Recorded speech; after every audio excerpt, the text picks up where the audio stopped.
Ukraine और रूस के बीच चल रहे विवाद को लेकर भारतीय दूतावास ने लोगों को हिदायत दी है कि जरूरी होने पर ही यूक्रेन के लिए रवाना हो।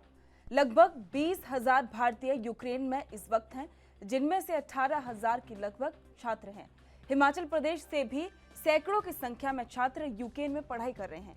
प्रदेश सरकार ने यूक्रेन में पढ़ रहे छात्रों को सुरक्षित वापस लाने के लिए हर संभव मदद करने की बात कही है।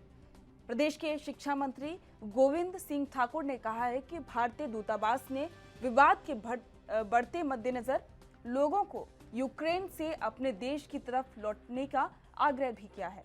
प्रदेश सरकार छात्रों को अपने देश लौटने के लिए हर संभव मदद करेगी।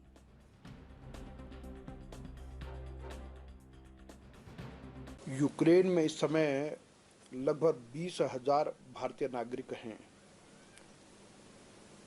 और जिनमें से 18,000 के लगभग छात्र और छात्राएं हैं जो वहां पर शिक्षा ग्रहण कर रहे हैं।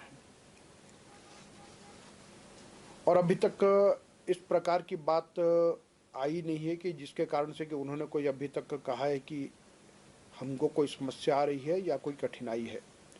लेकिन उस सब के बावजूद भी है कि सरकार के ध्यान में है और यदि कोई भी बात है तो उसमें हमने कहा है कि उन सबको अगर कोई भी लाने या ले जाने का कोई भी व्यवस्था है तो भारत सरकार के माध्यम से उसको कराया जा सकता है।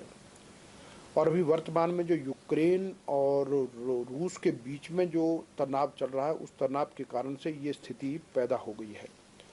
और भारतीय दूतावास ने भी अब दिशा निर्देश जारी कर दिए हैं कि इस तनाव के बीच में यूक्रेन की ओर जाने की कोई भी अनावश्यक यात्रा करने की आवश्यकता नहीं है।